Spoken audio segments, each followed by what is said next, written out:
Next slide. And with that, it is my distinct honor to present someone who is much more interesting than me to listen to, and that's Lord Christopher Monckton.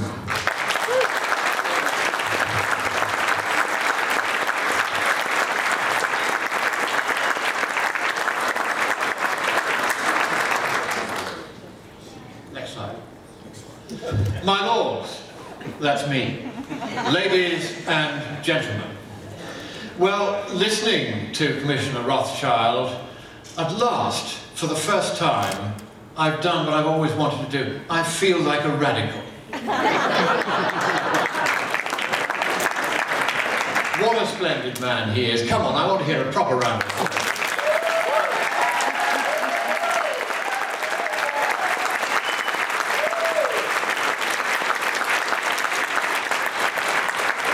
But he is letting you down.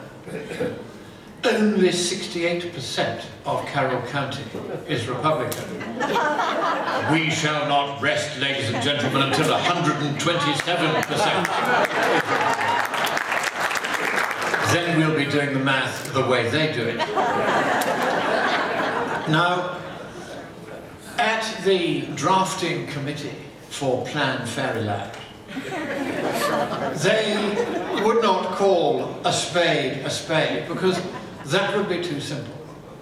No, they call it a one-person operated, manually controlled, foot-powered implement of simple and robust, yet adequately efficacious lignometallic composition, designated primarily, though by no means exclusively, for utilisation on the part of highly paid operatives deployed in the agricultural, horticultural, or constructional trades or industries, as the case may be, for purposes of carrying out such excavational tasks or duties that may from time to time be designated by supervisory grades as being necessary, desirable, expedient, apposite, or germane, with regard to the ongoing furtherance of the task or objective in hand, or, on the other hand, underfoot, Governor.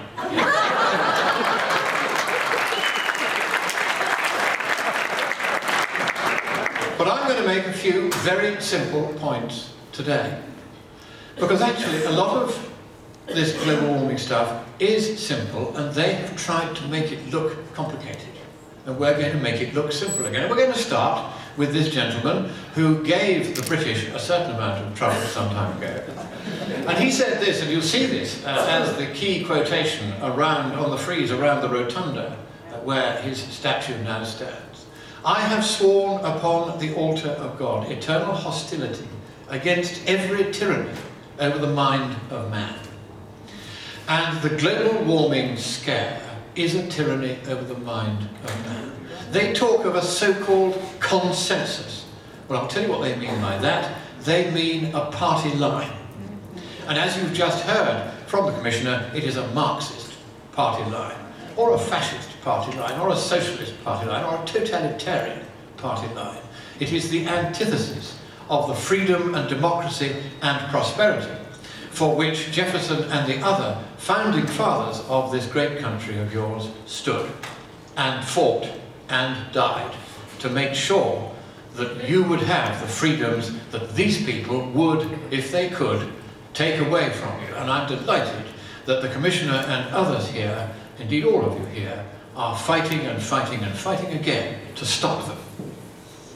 Well, now let's start looking at a few of the main points of PlanFairyland insofar as it relates to global warming. And that's the focus of what I'm going to say today, because this is a first run-through of the quite detailed and rather dry presentation that I'm going to give to the elected officials on Monday. Now, what it says is, as greenhouse gas emissions are linked to climate change, Maryland and other coastal states need to ensure that they are reduced.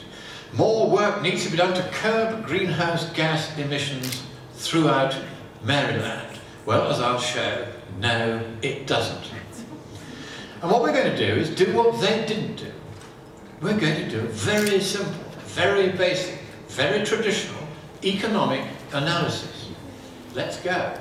We're going to make a few assumptions. We're going to assume that Sir Nicholas Stern, who did the most detailed work on how much global warming might cost, he says that to stop global warming, only 1% of global GDP over the 21st century. If we let it happen at the rate at which the IPCC predicts, then it would cost 3% of global GDP. If it's twice as bad as the IPCC predicts, you're looking at 5 to 20% of global GDP would be spent on dealing with the climate damage that would arise. Those are his estimates. You'll see similar estimates by Garneau. They're not quite so extreme. But I'm going to assume that we start with Stern as our benchmark. We are going to exclude all costs that are nothing to do with just mitigation of CO2 and the warming effect it has. We're going to assume that GDP growth rates and the welfare losses from climate inaction will be more or less in a straight line all the way through, uniform all the way through the century. In fact, of course, the first 2 or 3 degrees of warming, it's actually beneficial. We're going to pretend it isn't. And we're going to make a really big leap of faith by assuming that everything the IPCC, the Intergovernmental Panel on Climate Change, says is correct, only for the sake of argument. And the first point here is that there is what's called a climate sensitivity parameter. And this is the number which you use to multiply by the radiative forcing from a greenhouse gas to work out how much warming you're going to get over the next century. I'm testing you on this later, madam.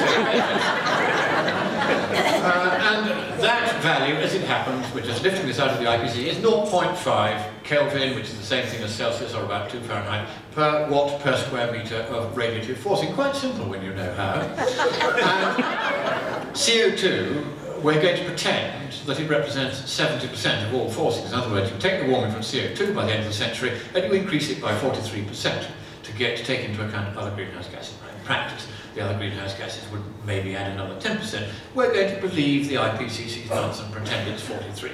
On we go. So the case-specific economic assumptions we're making are that we're going to shut Maryland down completely, because that's what the plan ultimately is going to say. No motor cars, nobody living in the country, no agriculture, no septic tanks, no nothing. Back to the Stone Age, but without even the right to light a carbon-emitting fire in your caves. So we're going to shut down Maryland today. You're all out of a job. You all have no homes to go to. The lights will go out. You won't be able to hear me. There are some advantages. And we'll take this policy for 40 years and see what it does to global warming. Now, this will cut down, over those 40 years, 1.5% roughly of national US carbon emissions. They in turn represent 18.7% of global emissions.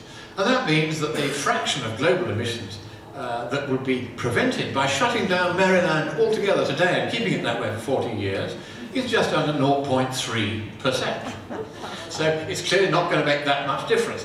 We're going to assume that CO2 concentration by 2050, if we didn't do anything to make global warming go away, would be 506 parts per million by volume. That's on the A2 IPCC scenario. We're going to assume that global annual GDP in 2010 was 60 trillion, that's going to grow at 3% a year, that we're going to apply a market discount rate of 5% a year. That means the cost of shutting Maryland down is the entire GDP of Maryland, adjusted in that fashion over the next 40 years. And that comes to $8.1 trillion. That's what it costs globally to wipe Maryland off the map. So 8.1 trillion is what you're worth. So I think we'd rather keep you, but for the purpose of this exercise, we're going to get rid of you. So global GDP then, we work out over the period of this policy, is going to be something like $1.7 quadrillion. Those are the starting figures we need in order to do a proper economic appraisal. Virtually none of these figures appears in PlanFairyland or in the document called the Comprehensive Climate Change Nonsense, on which PlanFairyland is based. So on we go then. Would shutting down Maryland work? What difference is it going to make to global warming? We're not going to guess, we're going to calculate it. Here goes. Now, I'm sure that I need not explain this equation to you. It is entirely transparent and self-evident. But the answer, 0.0017 Celsius, that's a tiny, tiny, tiny fraction of a Celsius degree. We use K for Kelvin because we're scientists and we're showing off. And that is less than 1,000th of a Fahrenheit degree in British and American measures. It's just pathetically little. And why is it so small? Well, because if you shut down Maryland altogether for 40 years, then in 2050, after that policy has been implemented, the CO2 concentration globally would fall from 506 parts per million by volume to, wait for it, 505.675. That's how laughable it all is.